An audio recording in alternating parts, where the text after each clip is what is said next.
আজ আমি আপনাদের খুব সহজে এবং অল্প সময়ের মধ্যে রাইস কুক করে দেখাবো। ভিডিওটি অবশ্যই শেষ পর্যন্ত দেখবেন এবং আমাদের এই ছোট্ট চ্যানেলটিকে অবশ্যই সাবস্ক্রাইব করবেন। নোটিফিকেশন পাওয়ার জন্য বেল আইকনটি ক্লিক করবেন। হাঁড়িতে পরিমাণ মতো জল দিয়ে দেব এবং দিয়ে দেব 2টি তেজপাতা। গরম মশলার মধ্যে দিয়ে দেব এলাচ, দারুচিনি, লবঙ্গ।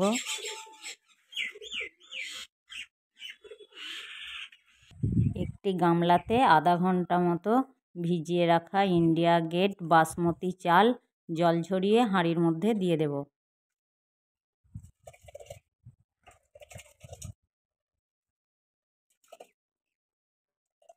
ভাতটা ঝরঝরে হবার জন্য পরিমাণ মতো রিফাইন অয়েল দিয়ে নেব এবং সব কিছু মিশ্রণ দেবার পর নেড়ে নিয়ে ঢাকনা দিয়ে দেব।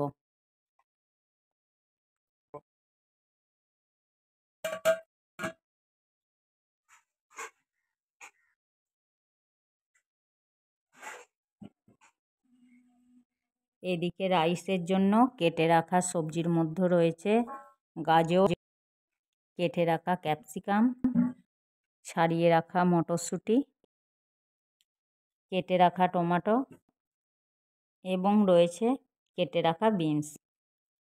সামান্য জলে ভিজিয়ে রাখা কাজু, কিশমিশ। এবার আমি হাঁড়িটা কাপড়ের সাহায্যে পরিষ্কার করে নিচ্ছি। ভাতটি নামিয়ে উপর করে দেব।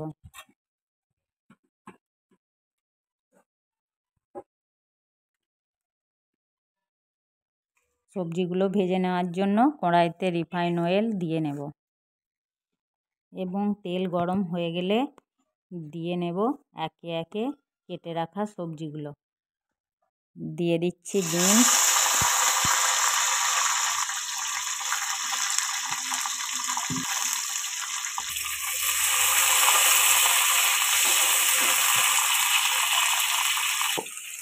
একটু নেড়ে চেড়ে দিয়ে দেব কেটে রাখা গাজর, ছাড়িয়ে রাখা মটরশুঁটি,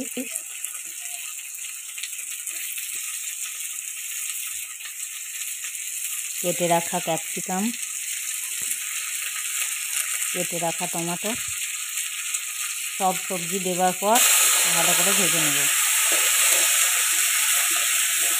দিয়ে দিচ্ছি স্বাদ মতো লবণ।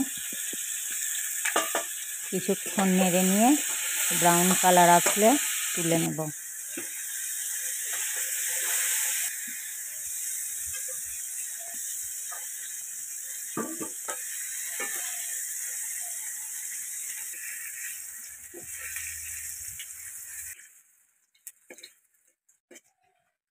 এদিকে ফ্যান ঝরিয়ে রাখা ভাতটি গামলাতে ঢেলে নেব। ভাতটা খুব সুন্দর ঝরঝরে হয়ে গিয়েছে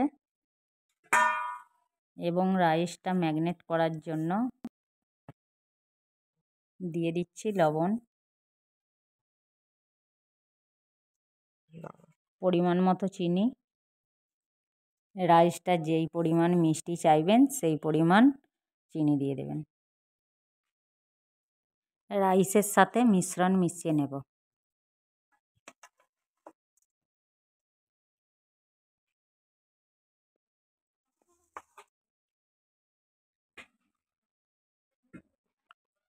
দিয়ে দিচ্ছি 2 চা চামচ ঘি।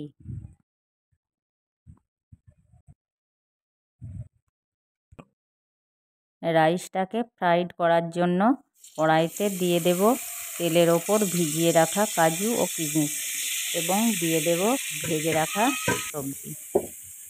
দিয়ে দেব ম্যারিনেট করা রাইস এবং ধীরে ধীরে নাড়তে থাকব। দেখতে পাচ্ছেন কতটা সুন্দর দেখতে হয়েছে।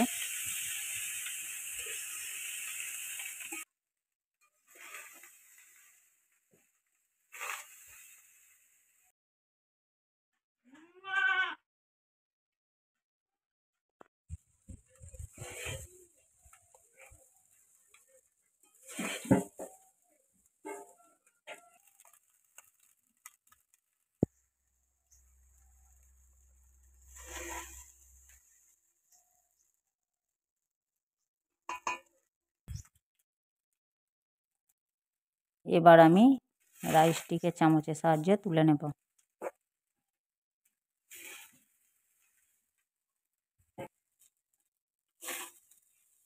আপনারাও বাড়িতে এই পদ্ধতিতে খুব সহজেই বানিয়ে ফেলতে পারবেন।